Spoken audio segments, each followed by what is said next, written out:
বন মহোৎসব 2024 অনুষ্ঠিত হলো বুনিয়াদপুর মহাবিদ্যালয়। এদিন এই বন মহোৎসব অনুষ্ঠানে উপস্থিত বন দপ্তরের আধিকারিক এডিএফও সৌগত মুখার্জি সহ বিশিষ্ট ব্যক্তিরা। এদিন এই বন মহোৎসবকে কেন্দ্র করে একটি সাংস্কৃতিক অনুষ্ঠানেরও আয়োজন করা হয় বুনিয়াদপুর মহাবিদ্যালয়। পাশাপাশি সবুজায়ন এবং বৃক্ষরোপণের গুরুত্ব তুলে ধরা হয়। এই বিষয়ে এডিএফও সৌগত মুখার্জি জানান, বন মহোৎসব 14 জুলাই শুভ সূচনা হলো। এটা সপ্তাহব্যাপী চলবে আপ টু 20 জুলাই। আজকের আমাদের রায়গঞ্জ বন বিভাগের তরফ থেকে কিন্তু আমাদের দুটো ডিস্ট্রিক্ট আছে আমাদের জুরিসডিকশনে, উত্তর দিনাজপুর এবং দক্ষিণ দিনাজপুর। উত্তর দিনাজপুরে আমরা একটা ডিস্ট্রিক্ট প্রোগ্রাম করছি এবং অ্যাকর্ডিংলি সাইমালটেনিয়াসলি আমরা দক্ষিণ দিনাজপুরেও একটা প্রোগ্রাম করছি।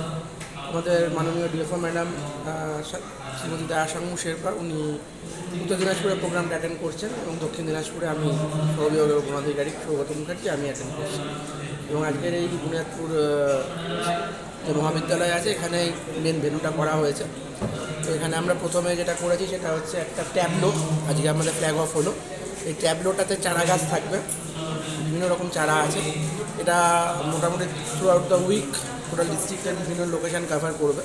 সেখান থেকে আমরা ফ্রি ডিস্ট্রিবিউশন অফ সিডলিংস করবো।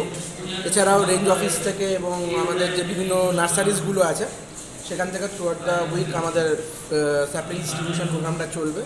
আজকে সারাদিন এখানে একটা প্রোগ্রাম আছে, বিভিন্ন রকম কালচারাল প্রোগ্রামের মধ্যে দিয়ে আমরা দিনটাকে সেলিব্রেট করবো এবং লাস্টে একটা এখানে সেরিমোনিয়াল প্ল্যান্টেশন হবে, মানে আমরা একটু গাছ লাগাবো। আমাদের মধ্যে এমএলএ সাহেব গঙ্গারামপুর উপস্থিত ছিলেন, তো আরও বিএপিসরা রয়েছেন, আমরা সবাই মিলে একটু গাছ লাগাবো। Bureau report.